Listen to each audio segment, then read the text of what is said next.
All right. So, uh, let's just start with the simplest language here. And I'll talk in a moment about how, really, I think, although there's a tremendous number of complexities with conflicts of interest, very often we overthink this and we make it seem more complicated than it is. So let's just start with the simplest start, which is the language in the code itself. So we cover conflicts of interest under act independently, and the code talks about real or perceived. I think we also need to think about potential as well. And the code talks about refusing gifts, favors, fees, free travel, special treatment, but we'll also talk about, sometimes that's not so easy. What if you're a sports reporter, for example? What if you're someone who's covering something or wants to cover something as a travel correspondent or freelancing? Uh, Pay to play, checkbook journalism. Be wary of sources offering information, favors for money. Don't pay to access news. So, some folks actually do work for news outlets. I know magazines like People have typically paid for stories in the past. So when does that come into play? Identifying the content provided by outside sources, whether it was sponsored, that's conflicts of interest that are like advertorials, for those who don't always see that line blurred, and denying favored treatment to advertisers, donors, special interests. We saw not so, well, gosh, now it is so long ago. I was going to say not so long ago, but we're going on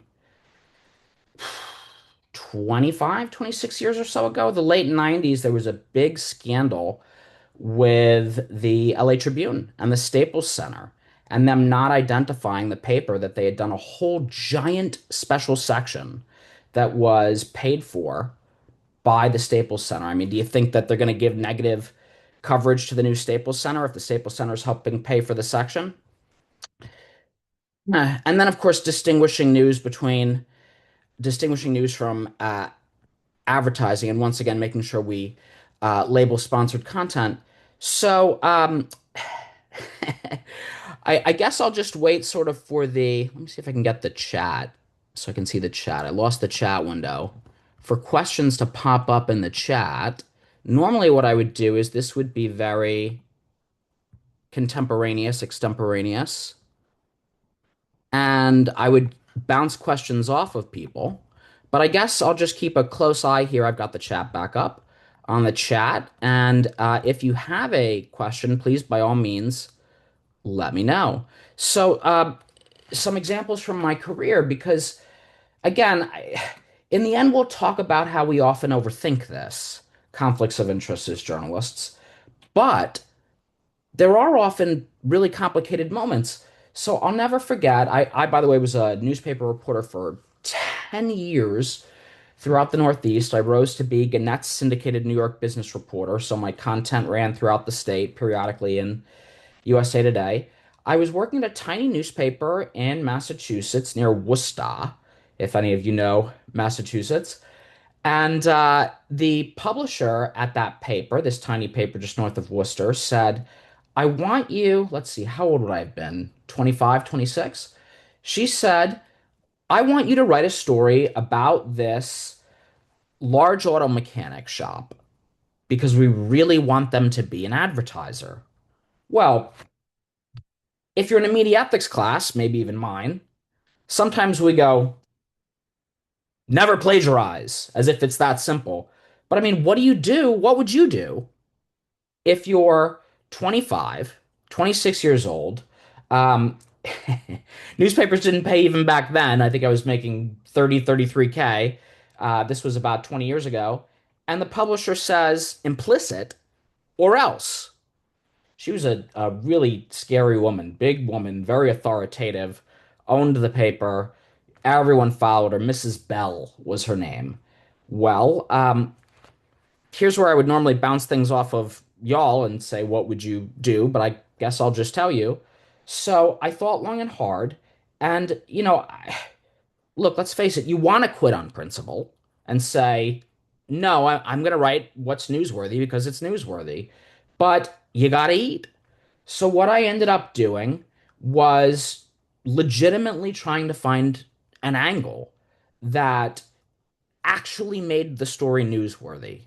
And then, if possible, not forcing the story on that dealership itself if there was nothing newsworthy or weak on that dealership and the auto mechanic shop attached to it, but finding a way to quote them and incorporate them. Um, I'm not gonna lie, I felt a little bit dirty, but I mean that was a what could be a more obvious conflict of interest than that? So that was how I worked it out. I ended up quoting the source in a story, giving them some attention, doing my best not to force a story. Profile on a friend. I had a buddy. I was a yoga teacher for several years, and the woman who I'd gone through the yoga teacher training with, she opened a pole dancing studio in upstate New York. So, the question becomes, do you do the story? I mean, it's your friend. Let's see if this works. Let's try this out. Do you want to tell me? Anyone in the chat want to tell me if they do the story? How do you handle it? I should give you a little context here. There weren't any pole dancing studios around for miles. Now, obviously, the trend has gotten more popular. I think sometimes when we hear pole dancing, we think stripping, but there's a wonderful, over the last 10 years or so, sort of empowerment movement to also make it about exercise and not just scantily clad folks, although not that that's bad. Would y'all write the story? Your buddy opens up this no places around for miles. People think pole dancing is just any replies here in the chat. Here's where I would call on folks if I was in a college class. So I think it's pretty, I would, sounds like a fun story. Yeah, why not? You know, are you going to, I guess there's no way, I'm very real. I'm very direct. Oh, here we go. Could you share the story with another journalist? Have them look into it? Yeah, you certainly could. You certainly could. But what if you've been following this person for several years? You've watched would you have written it otherwise? Okay. So, a couple options. Yes, you could give it to someone else. But sometimes, and I'm not just talking about columns like first person columns, wherein clearly your experience is going to inform it and improve it. Sometimes you've watched people, you've seen people. Maybe you're an alumni of the high school you're writing about. Maybe you're an alumnus of the college, provided you're not like a big booster and you're giving them millions of dollars. Could you work your experience with the person into the angle? Yeah, you could, but I'm talking about a straight feature story or a straight news story. I'm not talking about a column. With a column, it's a lot easier to get away with that. So I guess what I'm saying in my typical professors like to hear themselves talk, especially male professors. I guess what I'm saying in my typically long-winded way is don't automatically default to think, no, I can't do it. They're my friend. I have to strictly avoid this. But then the question becomes, is that friendship something that helps inform the story? And if you, yes, in a small town, yes, exactly. Absolutely. In a small town, that gets we have some folks talking about the challenges of being in a small town. Yes, it can be very incestuous. Don't automatically default to thinking, just because I know this person, I can't write the story. Really, the question becomes, and it's this simple to ask yourself this part. If I discovered wrongdoing, if it seemed like my buddy Michelle was embezzling or she was somehow exploiting the people working for her, would I still be able to write the story? Because it's very easy to do it as a puff piece. Not that that's what I did, if you know somebody is a friend, but also don't default to thinking automatically that you don't have to do it. Because having gone to that high school or that college or knowing that person can help inform the story. Oh boy, now the chat's exploded. This is great. I really love all the participation. I have to make the chat a lot bigger so I can read it more easily. Okay, I did end up writing the story. Okay, Popcorners Factory. Anyone a fan of the Popcorners chips? I worked in a town where they gave me, honestly, it was like Willy Wonka. I'm not gonna lie, it was really magical. It smelled like heaven. if heaven was a popcorn stand. The popcorners chips. I did a tour of the factory and they wanted to give me popcorners. Do you take the popcorners? I'm going to give you a hint. This is a trick question. Do you take the popcorners when they offer you the popcorners? I should probably cue you that I'm waiting here on the chat.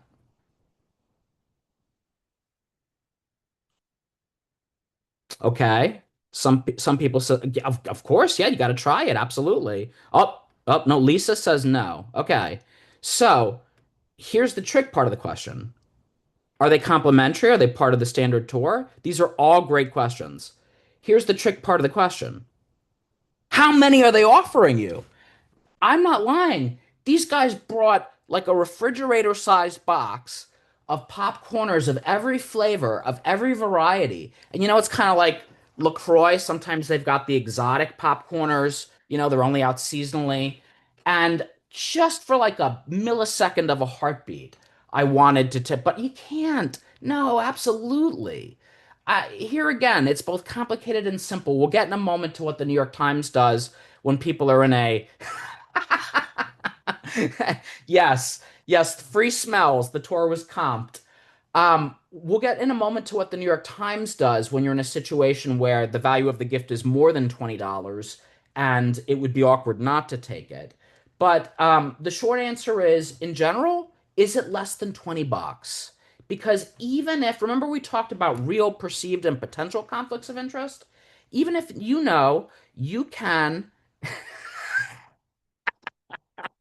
I agree. If you can be bought for a bag of chips, you're in the wrong business. But I'll say this.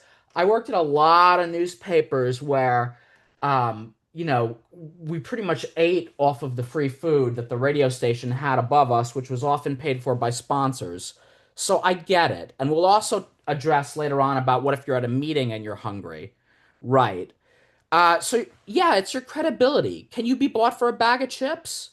All right, next, other stories, other stories, other stories. Okay, I had this one's really easy. I'll just breeze right through. Lovely fellow. He owned several local bus driving companies in upstate New York. He was always trying to offer me concert tickets. He always had a story. It was always like he couldn't go to the game, or he couldn't go to the Yankee game, or he couldn't go to the concert. You can't fool me. Why are there exactly two tickets in a plumb perfect spot?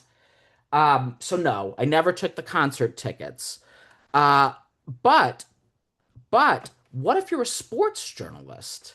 What if you're a sports? I agree, Jane. Good point. Two candy bars, and I think they know the $20 rule. Good point. Good point. What if you're a sports journalist?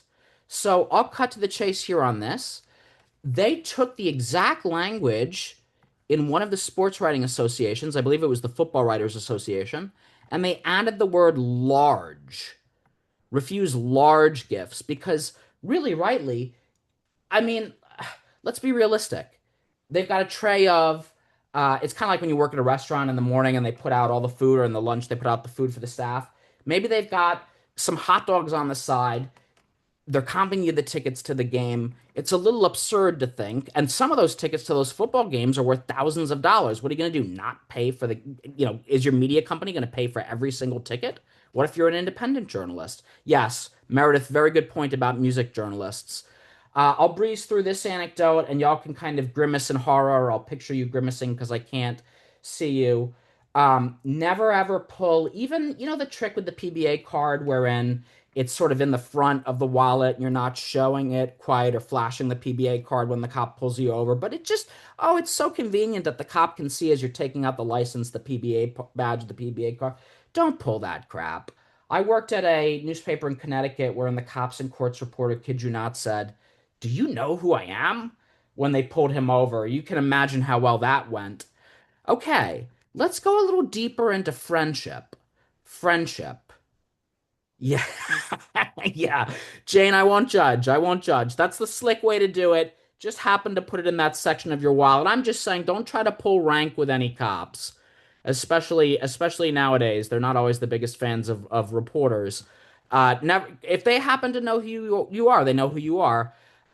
So Justice Ginsburg. Anybody know about this story with her and Nina Totenberg. So Nina Totenberg, of course, she of the mellifluous, melodious NPR voice, one of the godmothers of NPR, their longtime legal and Supreme Court correspondent. Oh, we've got another question about being friends with the mayor. We'll get to that in a minute. That's not another trick question. She knew that Ruth Bader Ginsburg, the NPR legal Supreme Court reporter, was sick way, way, way before anyone else and completely unable to function. And of course, similar vein with Woodward and doing the book on Trump. And long before Trump, the Trump book was published by Woodward, showing that Trump knew all sorts of things about just how bad the COVID pandemic was several months before, like March, April. Uh, and he was hearing that. He didn't publish the book until September. And Totenberg disguised that she knew just how sick Ginsburg was. So let me ask y'all, when do you break that trust? And let me just put a little caveat on this because several of you have said this sounds like a trick question. I've got a few comments saying don't be friends with sources to begin with, but let's be real here. Okay? Uh, Kevin Z. Smith, who ran for many, many years, for more than a decade, Kevin ran the SPJ Ethics Hotline, said the single most common call that he got was conflict of interest calls. And it was inevitably journalists ratting out other journalists. So and so is boffing the sheriff. So and so is dating the mayor. So we're humans. It's going to happen. People are going to have friendships, acquaintanceships. They're going to fall in love. We'll go a little deeper into this into a moment. But when do you actually betray that confidence? Do you think that Totenberg should have reported about Ginsburg not being well enough to serve on the court and being in a terminal state? Shades of Woodrow Wilson, if you know his history, they say his wife at one point was running the White House when he was so sick after a stroke. What about, for that matter, Bernstein? So thoughts here in the comments. When do you betray that trust, the acquaintanceship, the friendship?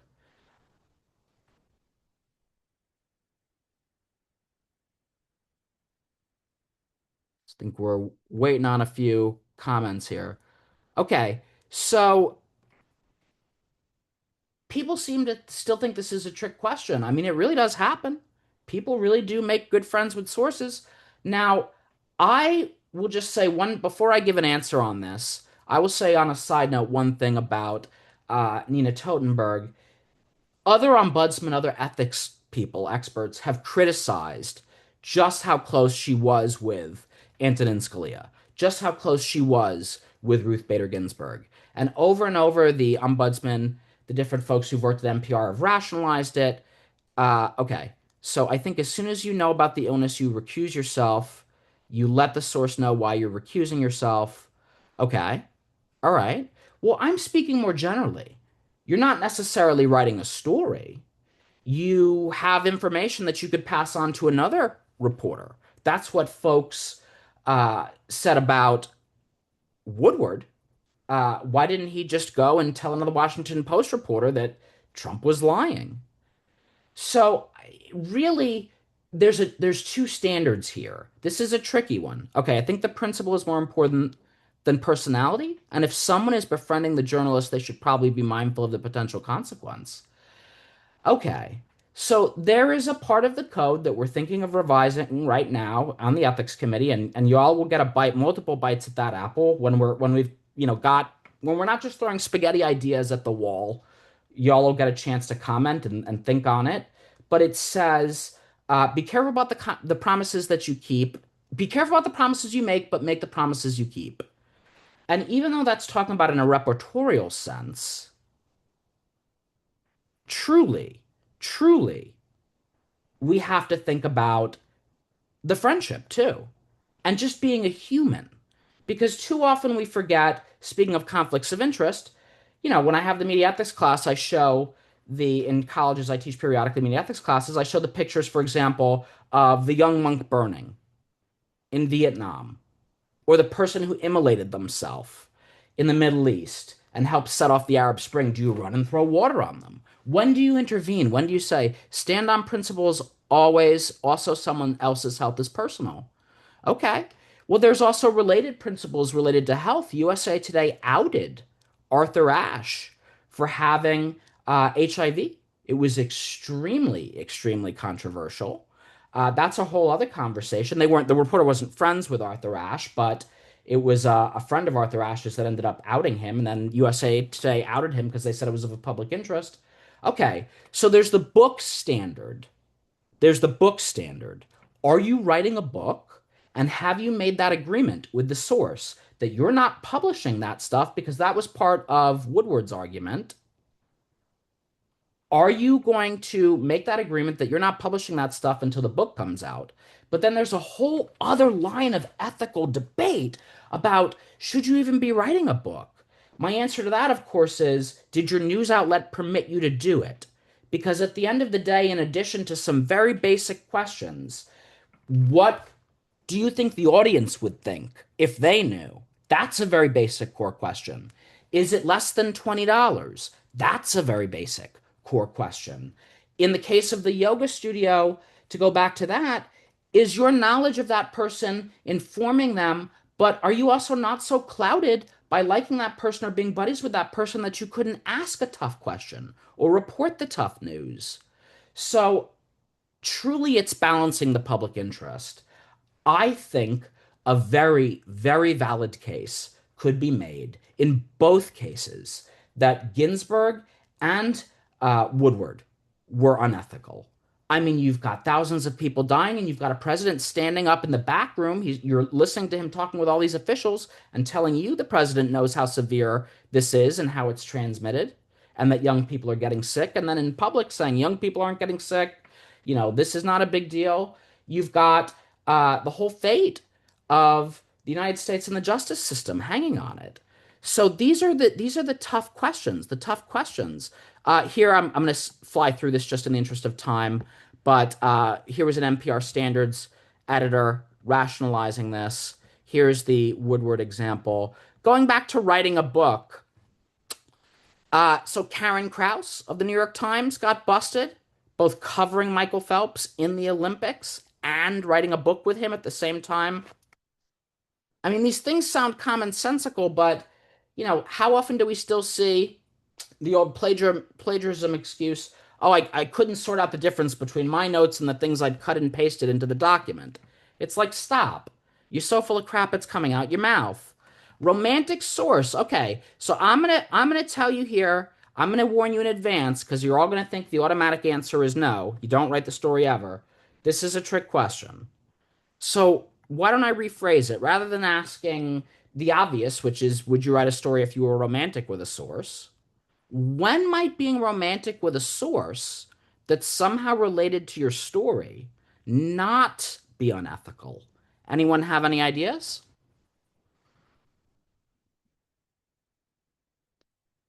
I'm waiting on the chat here. Oh, this is stumping everyone. I see people struggling with this. Question marks. Okay, so this was an interesting case. I got a call from Texas Monthly. If you pitched it on that, I love that. Good stuff, Meredith. If you pitched it on that basis, everyone's I'm not the sharpest marble. Y'all are coming up with this. I had to have all kinds of caffeine and go through this presentation to think of stuff like that. Yeah, that's a good one. I didn't even think of that. Did you pitch it on that basis? So this is a really interesting case. I got a call a couple of years ago, almost now, from a Texas Monthly reporter, and the largest NPR station in Texas had spiked a giant investigative piece about the Houston school district because the education reporter had a relationship with a teacher. Now, when I tell you, I want to say it was something like 10,000 employees, or it was many, many, many thousands of employees in the Houston school district. And this guy's sleeping with some, you know, social studies teacher and a fifth grade social studies teacher or whatever she was in a random school in Houston. It was total overkill. There was absolutely no need to spike the entire investigation of the areas of improvement of how the Houston school district was. Now, once again, if you're the editor, do you say to your reporter. You're fired, you're suspended, you're an education reporter, you're dating a teacher. You can hear me doing the 1930s affectation. Although that really does not fit because I think the media ethics were a little different back then. It's absurd. People meet and marry other people. People have kids. People have girlfriends. So I told them in that case, look, there were a million ways they could have handled. You could have disclaimers in the beginning, disclaimers in the end, disclaimers in the middle. You can essentially find ways to show, you could have them explain the nature of the relationship. Disclosure, disclosure, disclosure. It's just absurd. Sharing your opinion on a story. So people don't often think about this one as a conflict of interest because don't we all think that's the right thing to do? It's our brand. Like, hey, we're a newspaper reporter, for example. We want to do an MSNBC or a C or a Fox hit or whatever. What's wrong with commenting? Well, in the interest of time, and also because this y'all are doing great here with the chat, but it's a little awkward sometimes to get the question and the Q&A going. I'll just tell you, uh, you have to think very, very, very carefully, whether it's for a blog or a podcast, because this is now the big thing, right? The reporters are also encouraged to do podcasts or blogs or whatever, commenting on their own investigations, or they're interviewed by other news outlets. Extraordinarily careful. So in 2006, I was at a paper in Connecticut, and there was a teacher who was substituting, and she was arrested and accused of showing uh, all of the kids. I want to say it was little kids. I want to say it was uh, primary school kids, a whole bunch of porn on the computer. And she argued that the computer was infected with a virus and that it had just kept popping up porn windows, and that she had asked one of the students, like a 10-year-old or whatever, to come over because thinking, help me shut this off or help me do this. What button do I press? And that, one or more kids was inadvertently exposed to porn. Well, I wrote a blog post because it was Gannett, and back then what they encouraged you to do was blogging. Basically talking about, I was the education reporter covering it. Look, even if she didn't do this, and by the way, I didn't say she was missing an intelligence chip, but that was the gist. Do anything, throw up a code on top of the computer, rip the plug out of the computer. At the barest minimum, she had showed the kids tons of porn through negligence and utter stupidity. Utter stupidity and negligence. And at worst, as the cops accused her of done, she had actually gotten off on it. Well, I know you're not going to see this part coming. The woman had a miscarriage, and the public freaked out. And the public bombarded me. By the way, this is how I learned not to leave my cell phone number on my reporter voicemail. Bombarded me with hate calls and hate mail and hate emails. And they said, you caused her miscarriage. And, your coverage was never sympathetic. And look, here's the point. We can see your coverage was never sympathetic because of your blog post. So, it's fun. It's sexy when, if you're at the New York Times, what's it, Michael Barbaro? Michael Barbaro says, come on the podcast and analyze your story and share your opinions about the news story you wrote. Or CNN says, come do a TV hit with us and talk about the story you did. Or you think, I'm going to do a podcast and give extra commentary on the trial I covered. Excuse me, no. Honestly, I would rather err on the side of people not hearing what I think on the inside because they can't distinguish between the fact that I can compartmentalize it and them thinking that I have it out for this person that I'm covering. So be extraordinarily careful about giving analysis and opinions about the straight news stories or features or investigations you did. Okay, I'm going to open this back up to the webinar chat here. Thank you. Okay, so I got a few thanks on that point. The Rally for Sanity. Some of y'all might remember this. Jon Stewart did a big parade, very well attended, said America's too crazy, our politicians are too crazy. Let's have a rally for sanity. And a number of reporters at different news outlets got in trouble in their personal lives for marching in the Rally for Sanity. Thoughts here. Do we think that you should be able, it's your personal time, that you should be able to fill in the blank, go to the Rally for Sanity, go to, I don't know, a politician, a city council person announcing it's, hey, it's your community, right? Local congressperson, maybe you know them from the beat, announcing their candidacy. You're interested, you're civically engaged. What do y'all think? What do y'all think? Throw your thoughts in the chat.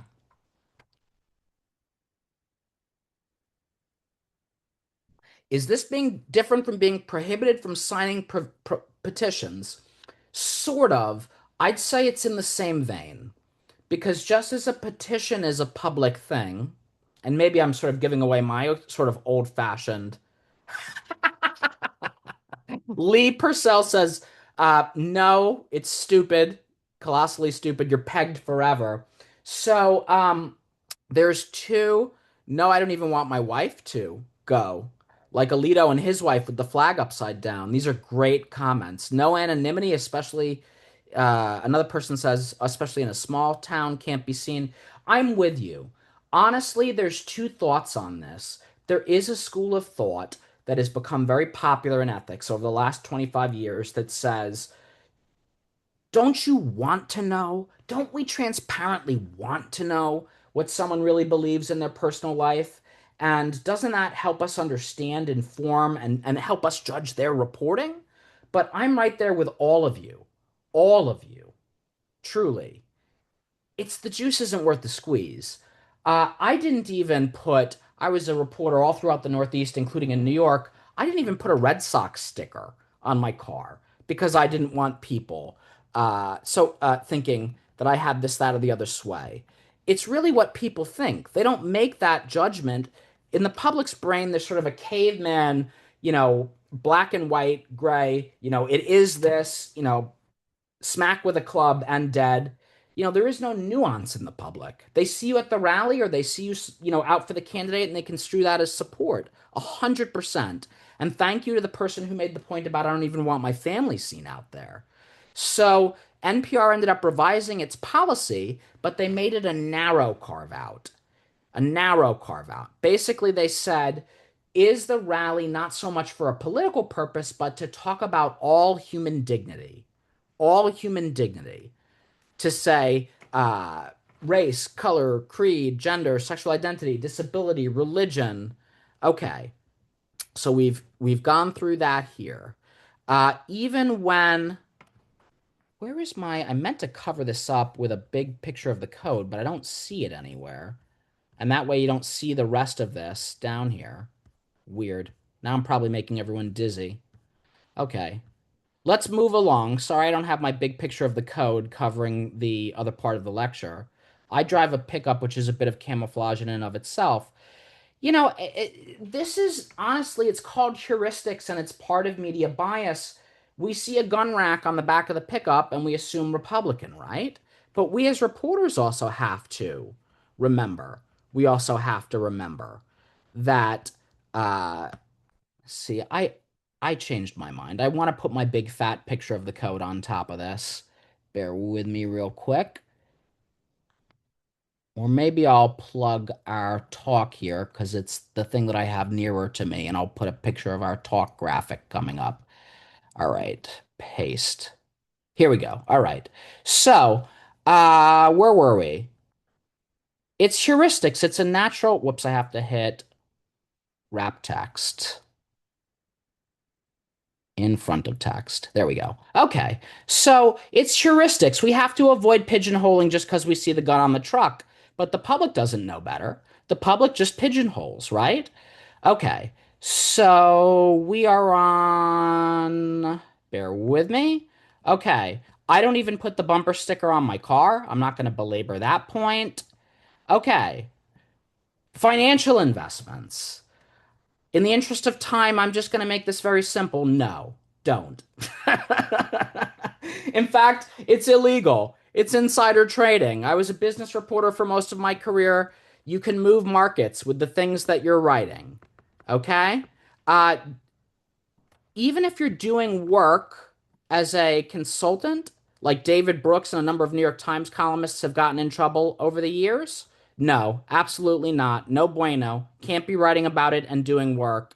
Uh, in the interest of time, I'll speed this up, but there's the famous story about the New York Times reporter that broke all the stories about the atom bomb and led the nation in the coverage. He was actually being paid by the US Army Department.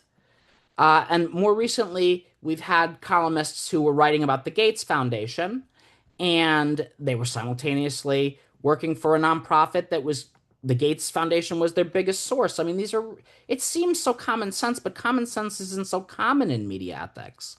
Okay. Uh, Disclosing, what do y'all think? Let's use the NPR example.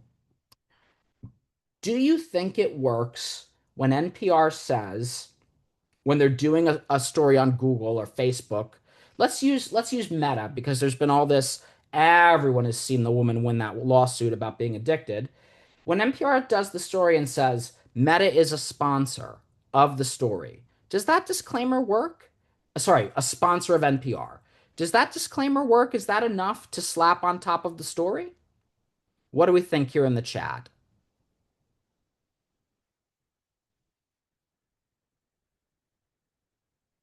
You're covering someone who's a key donor or sponsor. How do you disclaim it? Is it enough to say, does it work to say Meta is a sponsor of NPR? Okay, I'm getting a couple of messages just to me saying, yeah, sounds about right. Okay, no. Oh, here's one to everybody. The disclaimer doesn't have the same weight as the story. I would want to know. So NPR is really inconsistent with this. And I agree with both of you. I would want to know. And also, the disclaimer doesn't have the same weight as the story. I much prefer the disclaimer. I noticed that David Simon tends to do it in the morning when he says, if I'm getting my names right, I think I'm screwing up my names. One of the morning, sorry, Robert, Robert, what's his name? In the morning does it. He says, Meta is an NPR sponsor, but we cover them just like any other company. Now, do we think the public still believes that? I'm sure there's a healthy number of folks who don't. But I like that because when you just say they're a sponsor, you're leaving it open. David Simon, who is the guy who wrote for the, not David Simon, Robert, what's his name in the morning, who's, well, I shouldn't say my personal opinion of him. Anyway, so I like that they're saying, but we cover them like anybody else. Even though the public might not believe it, once you insert the disclaimer, it can actually do harm. Yes, you want to disclaim it. You want the public to know, but why are you disclaiming it? And does it in any way affect the story? Does it in any way affect the story? Okay, moving right along. So, being friends, God, this one feels so quaint. This feels so 2010. Being friends with a source on social media. What do we think of that? What do we think of that, chat? Okay, I got a couple of private messages here just to me. No, don't do it. I think this is a really antiquated one. Not here's one in the public chat. No, not a good idea. Honestly, often you can't see content. Yes, I agree, Susan. Friends on social media does not mean friends necessarily in the real world. Often you can't see the content unless you're friends with the person. I think we're at the point now in 2026 where people understand that doesn't necessarily mean that you're literally friends. I think there's a utility in being friends on social media. Sometimes you can't message. I agree. I agree. It's all kinds of things. Okay, so I'm sure all of you have been following this or seen all of this stuff with the Afro Man trial. What if you're just in your normal civilian life and you like or you comment on one of these? By the way, if you don't know the story, the rapper best known for the song I was going to, but I got high from the year 2000, I was going to clean my room, but I got high. That fellow. Uh, the police did a really butchered, it was on a terrible search warrant from a CI that just wanted to not be in trouble. made up a bunch of stuff about this poor fellow Afro Man, the rapper, near Cincinnati. They busted his door, they raided his farm. This was in 2022. And then the cops ended up suing him, claiming defamation because he had done all these rap songs mocking them. So what if you were to just like one of these really, say, raunchy YouTube videos or an Instagram post or a LinkedIn post? And what, for that matter, what if your account is private? So people can't necessarily see you repost it, or maybe they can't necessarily see you like it unless you're a connection to them. Thoughts here? Okay, someone sent me a private message here saying, not a big deal. Any thoughts in the group chat here? Okay. So the short answer is there is no such thing as a private setting on a social media account, period, and stop. It's a myth. It doesn't exist. So if you're reposting the content, if you're liking the content, if you're hearting it, even under a burner account, or the kids call them Finstas, a fake Insta, someone somewhere can figure it out or see it or get behind your privacy setting, assume everything on social media is just that social, even though I'm sympathetic and I think some of these videos are hilarious. I would never even like one of these videos on social media for that obvious reason. So let's see, how much more do we have? Okay. I'm gonna speed some of this up a little bit. Oh, nothing can be true. Absolutely, Astrid. Also, nothing is ever fully deleted on the internet. Very good point. Very good point. Okay.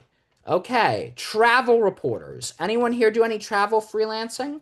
What are the group's thoughts on throw them in the chat? And by the way, I'm okay with the private messages too, but ideally in the public chat here on taking my thoughts about blocking people on Facebook.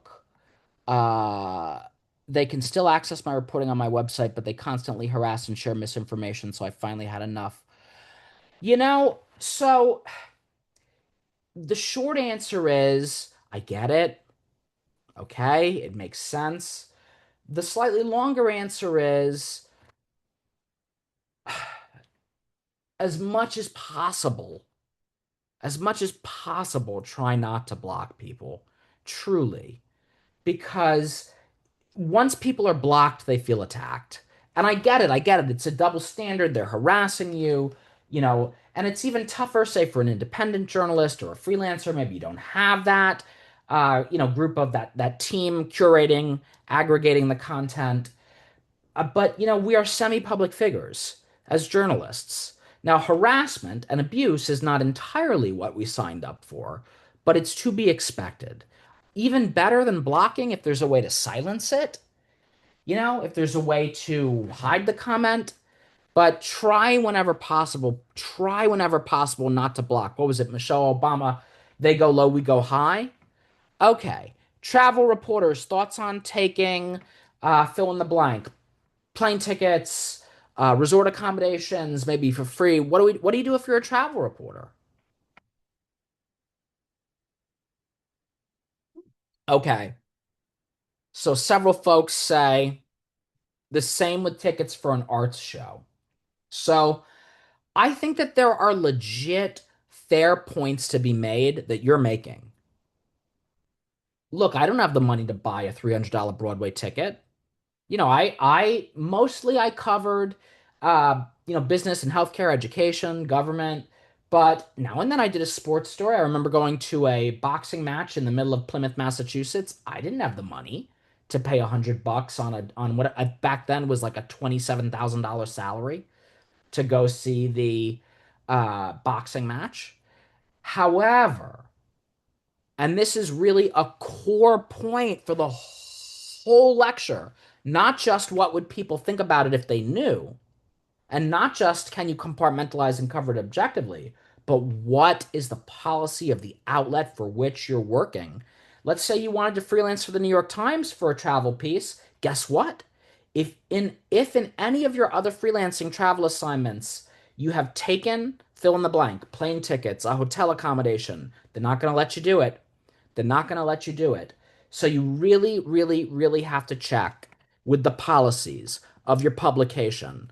I wish I could say it was so black and white that you just say, no, it influences you. And really, truly, that's how I lean.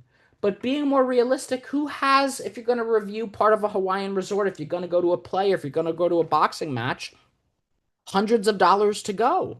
Part of that is just being a journalist and they comp you to come in. Okay, accepting, accepting, let's say now we've got all of these, although I always find this title of the influencer journalist, a little content creator journalist, a little absurd because TV reporters are the original content creator journalists, as if this is a new thing. But now we've got sort of this hybrid. It is getting a little blurry here, more than a little blurry. And we've got people who sort of straddle the line between influencing. I'm going to have, please check it out for Ethics Week. This fellow here, Aaron Parnas, if you can see my cursor moving, I don't know if you can. He's got 8 million followers on TikTok, on all these social media platforms. And mainly it's synthesis, analysis, commentary, and off of other reporting. But now he started to do some of his own original reportorial journalism and he's doing interviews. Is he a journalist? Is he they don't like the term newsfluencer. I think they think that's sort of pejorative. But a newsfluencer, an influencer, a content creator, a journalist. What if someone wants to pay you for a sponsorship? Let's see. It's often in the contract for freelancers. Okay, anyone have any thoughts? We're still on the travel discussion. You can either send them to me privately or put them in the group chat. Any thoughts here about a content creator or an independent journalist? Let's say you've got your Instagram account. Do you take a sponsorship? Hey, maybe it doesn't even have anything to do with your reporting. Maybe they just like your look. You've kind of got a fashionable, Carolyn Bessette Kennedy kind of look. You're the it girl of Western Minnesota or something, and they just want you on your Instagram account because you're a popular local journalist to do a little spot for sunscreen. Thoughts? It's different than being a reporter. They like the number of people who can see the ad. So I have gone way the other way and done it with a fan podcast that only ever cost me money. Good point. Fair point. So, um, I think the question is, are you Hey, listen, if they can monetize their Instagram, God love them. I wouldn't want that grind. My little nephew wanted to be a YouTube influencer, and then he saw how much there's been a number of pieces, a New York Times Magazine piece, a Wall Street Journal feature about what a grind that is and how it breaks down people's mental health. Hey, if they can get the money, it's a capitalist economy, Lord love them. I think really, are you covering the thing? Are you covering the thing? Also, are you working for a legacy news outlet? Because then it gets easier. Because then there's going to be a policy in place, an editor to ask, right? If you're a legacy news outlet employee, and if you're a young person, obviously I'm referring to your traditional platforms, TV, newspapers, even the online versions of these radio stations, probably the answer is no. But if you're not working for a legacy news outlet and someone just wants you to say that burritos are cool, oh, I have 5 minutes left. Okay. So I thought I might be able to squeeze this out another 10 minutes or so over, but okay. All right. We'll move right along. So, the New York Times criteria is we talked about that anything under $20, anything under $20. But they're also smart. The New York Times says, and I think this is very clever, very important. If it's going to be super awkward, if, for example, you're going to insult a culture and not taking it, of course, take it. And you don't have to be in the New York Times to realize that's the right thing to do. But then what you do is you fill in the blank, write the check, reimburse them. So that's really truly the way to do it. Perhaps you end up giving an equivalent gift back to them. So sometimes you can't necessarily say no. Let's see here. Speaking fee appearances, it's going to depend. I'm going to fly through some of these just so I can get to my final points. A speaking fee appearance, honestly, The New York Times, for example, allows, the AP, for example, allows honoraria. It's going to depend. Some places don't. I believe the AP does. It's really going to depend on your news outlet. If the honoraria is going to, frankly, I think it's more ethical often to take the honoraria. Isn't your time valuable?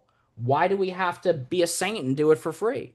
But if it's a beat that you cover, probably no, not a good idea. A school you cover UF, don't go to the University of Florida and take an honorarium. Probably not a good idea. A lot of news outlets say you can take the honorarium, but it has to come from a nonprofit. But the nonprofit can't be a professional association like SPJ because often they do advocacy work. Another thing to take into account. Let's see here.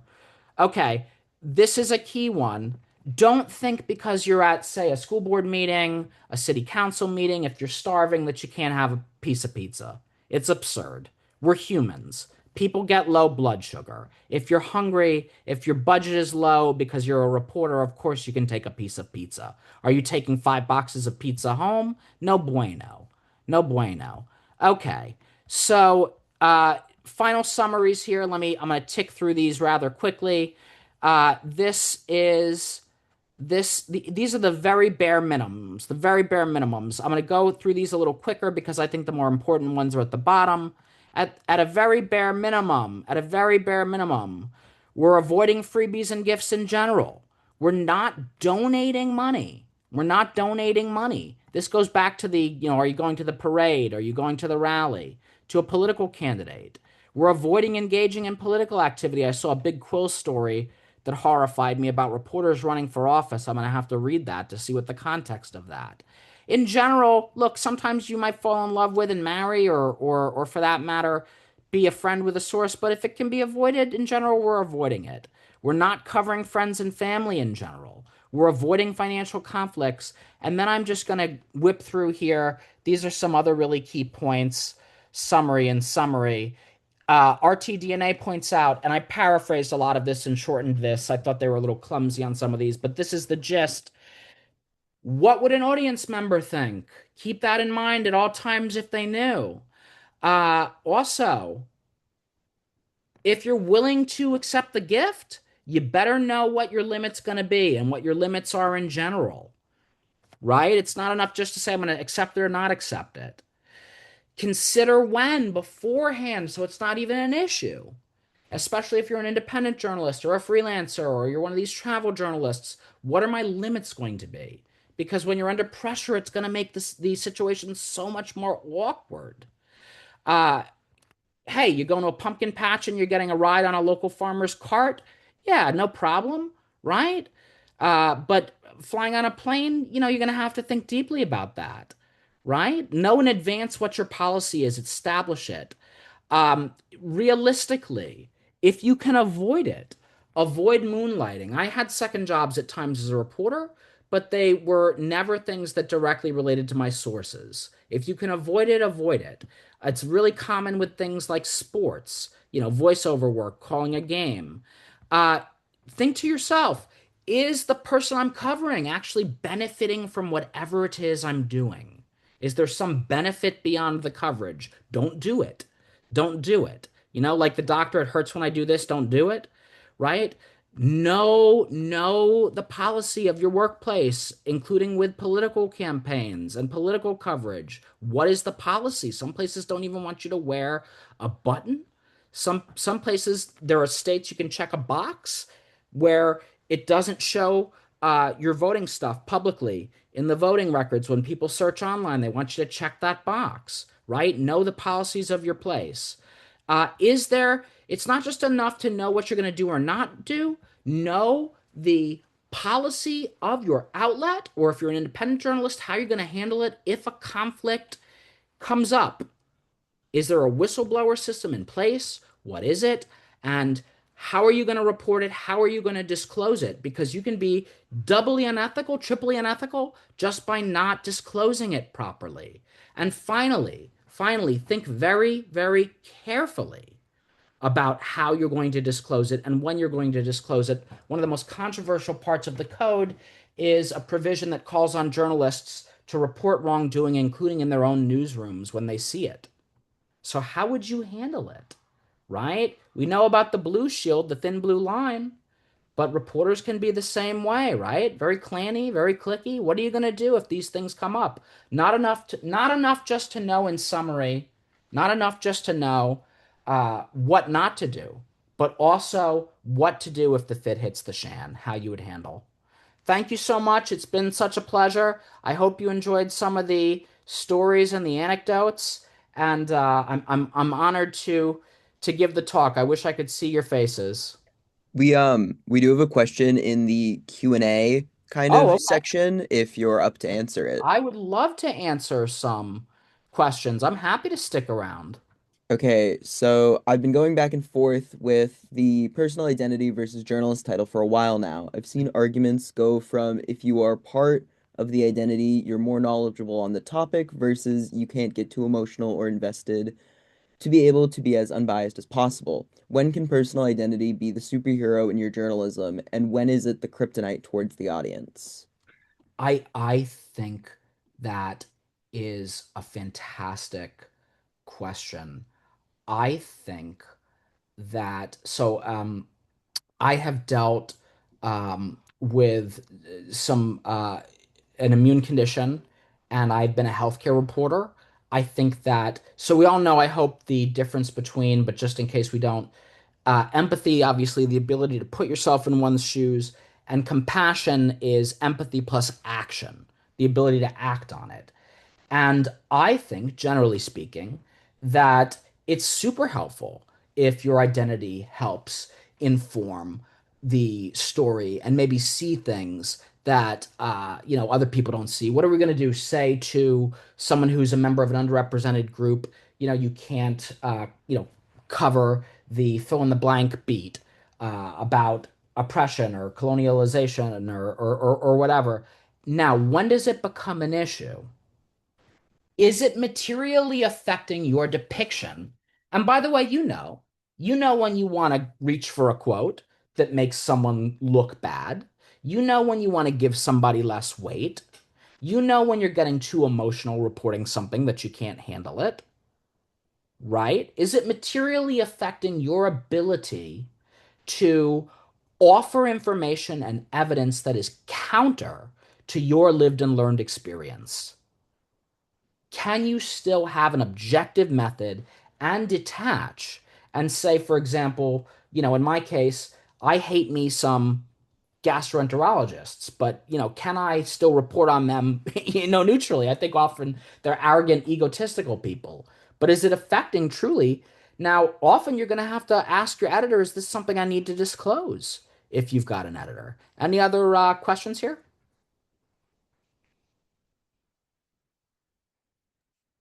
That is all we had in the Q&A. I am not seeing anything in the chat. So disclosure is important too. Do you need to disclose it? How are you going to disclose it? Uh, I often err on the side of disclosure, but then again, as we said with the NPR example, I don't think it's just enough to say such and such company is a sponsor, because then the public automatically assumes you're saying you're biased. So you also have to think really carefully about how and when you disclose. I have, beyond the fact that they work so hard and do such great work, independent journalists, freelancers, I have a ton of admiration for them because they're navigating these things without a giant staff around them, without an editor, and without a bunch of lawyers to help them. But you can still, if you're an independent journalist, look at how the AP handles it. Look at how our code recommends things are done. Um, Truly, this is, I always find this so fun. Even without the face-to-face interaction, I felt like I learned from y'all just through the chat. So thrilled, honored to hopefully entertain and inform a little bit, and hoping very much that y'all will check out our great Ethics Weeks events. We've got two coming up. One in which you can either take a pair of surveys or email spj@ethics.org for questions and feedback about the code that the panelists will talk about in real time. Or you can talk about, do we need to define what a journalist is nowadays? Because sometimes it sure is hard to tell. And by the way, what do we do when journalists behave badly? So check out the SPJ Ethics Week site, register, keep following the code revision, and please take those surveys, which are also on spj.org.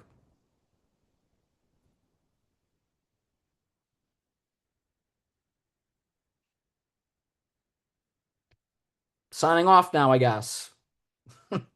Thank you so much. Take care, folks.